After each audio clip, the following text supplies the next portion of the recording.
चाहिए, शब्दों का स्मरण करना चाहिए कभी कभी।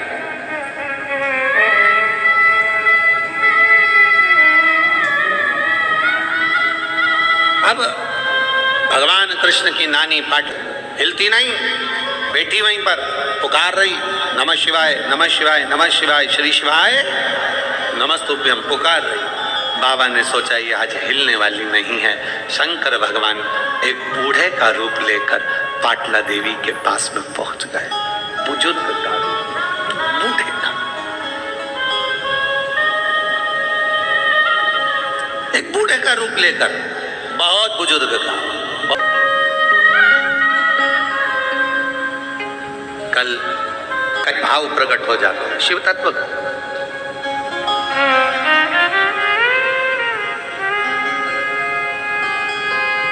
अब मेरे भोलेनाथ बूढ़े का रूप लेकर पहुंच गए पाटला देवी के पास में। ओ पाटला, मेरी जैसी बुढ़िया को कौन आवाज दे रहा है? मेरे पति बुलाते थे तो यशोदा की माँ कहते थे, आज मेरा नाम पाटला।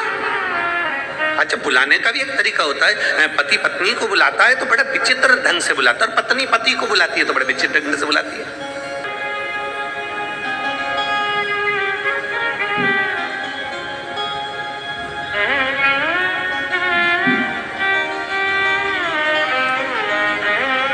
बड़ा नाम का अंतर है। अब एक बार की तो कथा है, इंदौर में हम कथा कर रहे। इंदौर में जब बहुत साल पहले, बहुत साल पहले की बातें, लगभग हो गए होंगे 20-22 साल पहले, अपना पैलेस में कथा चल रही थी। और वहाँ कथा चलते चलते तो आरती पहले जय जगदीश हरे की गा रहे थे, तो इधर आरती करने वाले जो बाजू में खड़े थे और हम बोलते जय जगदीश हरे, पास में खड़ी एक माँ बोलती जय कल्लू के पिताजी हरे। वो जगदीश नाम ही नहीं लिया। तो पूरी हो गई, पर ध्यान हमारा भटक गया, उसकी ओर गया। और आरती पूरी होने के बाद जब वो बेलपत्र तुलसी दल लेने के लिए आई तो हमने उनसे पूछा, हम जगदीश हरे बोल रहे हैं, तुम कल्लू के पिताजी हरे, ऐसा क्यों? आपकी क्या जगन्नाथ जी से कोई लड़ाई है? कहती नहीं, उनका नाम है। कभी कभी नाम का बड़ा अंतर पड़ जाता है।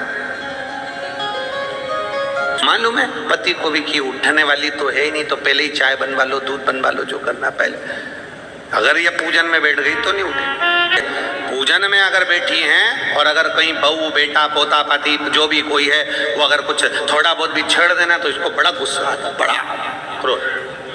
पर क्रोध नहीं करना चाहिए। पर पाटला मेरे को पुकारा, कौन पुकार रहा है? जो पलट कर देखा एक बुजुर्ग थे, डंडा टेकते टेकते आ रहे थे। पाटला ने पूछ लिया, बाबा क्या भूख लगी? बहुत तेज भूख लग रही है। हाँ ठीक है बाबा। पाटला उठी, शंकर भगवान को जो नैवेद्य लगाया था वो पाटला ने शिव जी के सम्मुख में दे दिया। शंकर भगवान ने कहा, पाटला तेरी बेटी यशोदा से कहना सावन के महीने की जो श्रावणी आए, सावन के महीने की जो पूर्णिमा आए, श्रावण के महीने की जब श्रावणी आए, श्रावण की उस श्रावणी के दिन यशोदा अगर प्रेम से संत साधु जन को, गुरु जन को अगर भोजन कराएगी तो उसके घर में औलाद जरूर आएगी। कहो यशोदा से। श्रावणी पर, हाँ सावन का महीना था। पाटला ने तुरंत पत्र लिखा, पत्र लेकर दूत को भेजा। दूत जाकर यशोदा जी के पास पहुंचे। यशोदा जी के हाथ में पत्र दिया कि पाटला देवी ने पत्र भेजा है। मेरी माँ ने पत्र भेजा है? हाँ, क्या लिखा है कि श्रावण के महीने में अगर तुम किसी संत साधु ब्राह्मण गुरुजन को भोजन कराओगी तो तुम्हारे घर में औलाद जरूर आएगी। सुना, पाटला देवी ने जैसे ही पत्र भेजा, यशोदा जी ने स्वीकार कर नंद बाबा से कहा, जाओ आज ब्राह्मणों को निमंत्रण देकर आओ। श्रावणी का दिन था, सारे ब्राह्मण संत साधुओं को निमंत्रण दे दिया गया। यशोदा जी क्या खीर मालपुआ बन गया। खीर मालपुआ बनकर तैयार हुआ। भोजन परोसने की तैयारी हुई। यशोदा जी भोजन परोस रहे थे, नंद बाबा भोजन परोस रहे थे और यशोदा मैया भी भोजन परोसने के लिए आई। तो इतना लंबा पल्लू यशोदा जी डालकर, हाथ में चुड़ला, कमर कर धनिया, पांव पैजनिया, यशोदा जी इतना गहरा पल्लू ऊपर से लेकर नीचे तक पल्लू कर कर खीर परोसने के लिए आ गए। मालपुआ परोस रहे थे नंद बाबा और खीर परोस रही यशोदा मैया। खीर परोस रही यशोदा जी।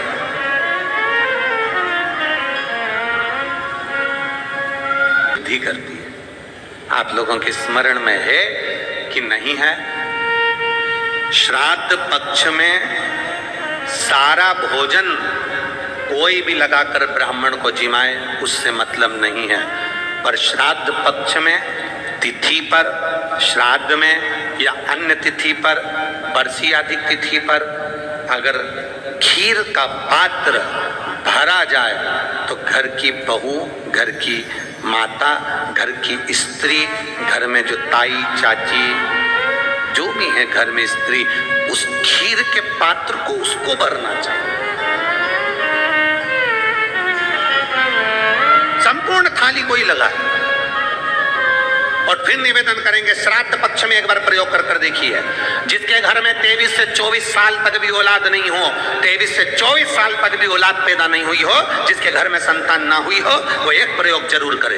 एक प्रयोग जरूर करो कि 23 साल तक भी औलाद ना हुई हो तो श्राद्ध पक्ष में तुम्हारे दादा परदादा किसी का श्राद्ध घर में हो रहा हो और किसी दादी का श्राद्ध, किसी दादा का श्राद्ध, किसी बुजुर्ग का श्राद्ध तुम्हारे घर में हो रहा हो तो खीर के बर्तन में खीर तुम भरकर और उस ब्राह्मण को जिसको घर में बुलाया गया है भोजन कराने के लिए वहां तुम देकर आओ और अगले श्राद्ध तक इंतजार करो। मेरा बाबा वंश की वृद्धि करता ही है, निश्चितता देता है, वंश बढ़ाता ही है।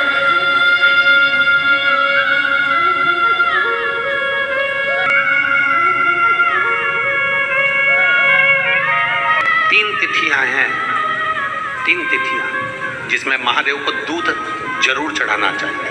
तीन तिथियां और दूध कौन सा? हर कोई सा दूध नहीं, गौ माता का दूध लेकर भले एक चम्मच, हम ये नहीं कहेंगे कि तुम गौ माता का दूध नहीं मिले तो तुम एक चम्मच दूध भी हो, छोटा सा 2 बूंद दूध भी हो, पर गौ माता का, गौ सेवा में लीन होने वाले एक बूंद भी हो दिया, भले चम्मच भर हो, 2 बूंद का हो। 3 तिथियां हैं। पहला प्रदोष, दूसरी शिवरात्रि और तीसरे नंबर पर आती है सोमवार की अष्टमी। ये 3 तिथियां ऐसी हैं जिसमें 2 बूंद भी दूध अगर हम शंकर भगवान को समर्पित करते हैं तो अपना घर बच्चों की किलकारियों से कम नहीं होता, वो भराता ही है, वंश बढ़ता ही है। वंश बढ़ाने का एक सर्वश्रेष्ठ तरीका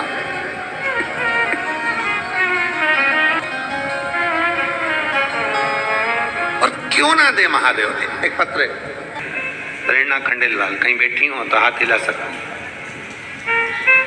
मैं राजनंदगांव की निवासी हूँ, आपके हैं? अच्छा आइए एक बलिदान करो गुरुदेव। मेरी शादी को 6 वर्ष हो गए थे पर संतान का सुख नहीं था। 2 बार गर्भ ठहरा, खराब हो गया। एक गर्भाशय रहा तो एक गर्भाशय रहा तो ट्यूब का मुंह बंद हो गया। इस कारणवश मुझे औलाद नहीं हुई। बाबा परेशान हुई। अब एक ट्यूब बची वैसे गर्भाशय की। डॉक्टर के हिसाब से मुश्किल था कि तुम्हें औलाद हो। एक ट्यूब बची। अब डॉक्टर के हिसाब से बड़ा मुश्किल था कि संतान हो, पर मैंने 1 लोटा जल चढ़ाना प्रारंभ करा।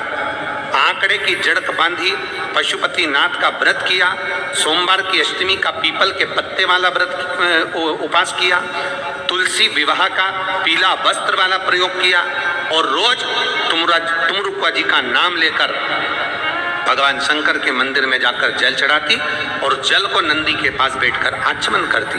मैं बाबा को धन्यवाद देती हूँ, आज मेरे भोलेनाथ ने मुझे जुड़वा 2 बेटे दिए हैं। मैं बाबा को धन्यवाद देने के लिए आया। एक शिव तत्व, एक शंभु, एक औघड़ी, एक त्रिकालदर्शी, एक कैलाशी, अविनाशी शिव तत्व, इसी को कहा।